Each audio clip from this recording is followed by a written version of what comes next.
Of who then first has whether it's labor migration or whatever it is. And I would like to welcome our guests, Jean-Christophe Dumont, Jean Lambert, and also Mrs. Colette. Mr. Dumont has been the head of International Migration Division in OECD for the last 5 years, since 2010.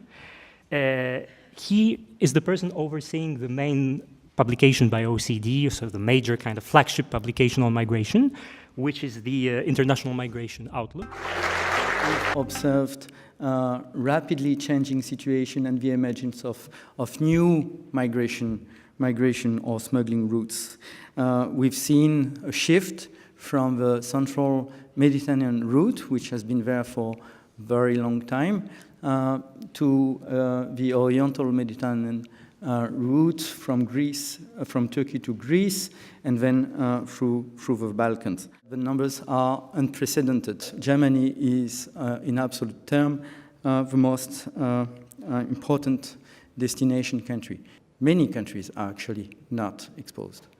In the UK, the numbers are largely below what was observed in the early 2000s. In France, as of October 2015, the numbers are comparable to the numbers in 2014, which were below the number of 2013, the numbers relative to population. And here, Sweden is really the country which is the most affected by the inflow of asylum seekers. It's not only about Syria.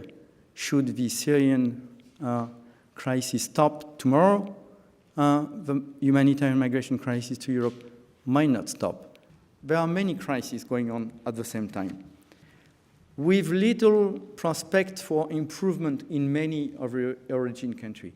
We don't see when the root causes of this phenomenon will end. There is a good news that we don't stress enough, and which is that in many, many ways, compared to previous crises, we are much better prepared.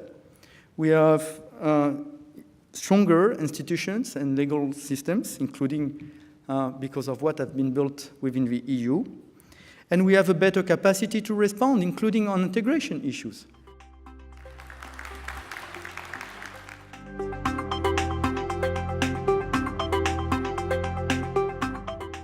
Ms. Lambert has been rapporteur and shadow rapporteur for various substantial pieces of legislation in that area, such as Qualification Directive or Dublin Regulation, Reception Conditions Directive. When we're talking about public fears, one of the things that many of us have realised is that facts and figures don't necessarily cut it. One of the things the lessons that we should be learning is that this is not just a question about how national governments work with this, but what can we do to actually make sure that the local level is also being supported. This is not a short-term issue. That when you're looking at the ideas that are around about how we deal with some of the countries of origin in terms of stability, people feeling they've got a life chance there, I don't see a great deal of optimism.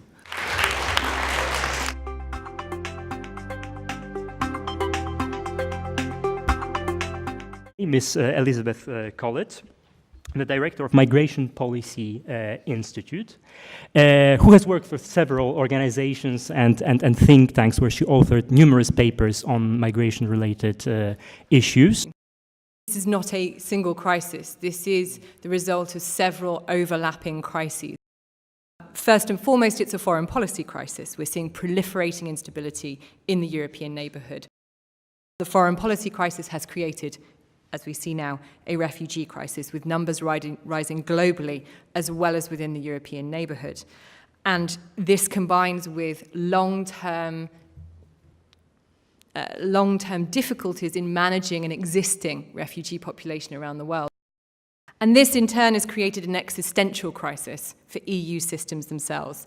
It has long been known, and I know for a fact that Jean's often bemoaned this, that these systems are dysfunctional. Unfinished systems within the European Union to manage asylum, unfinished immigration systems, including the Schengen system, are always going to be unsustainable and will be dysfunctional, but we were capable of ignoring it until this year. We can no longer ignore that. So the European Union member states are facing multiple challenges in a context of overstretched systems, limited resources, and increasingly hostile domestic politics.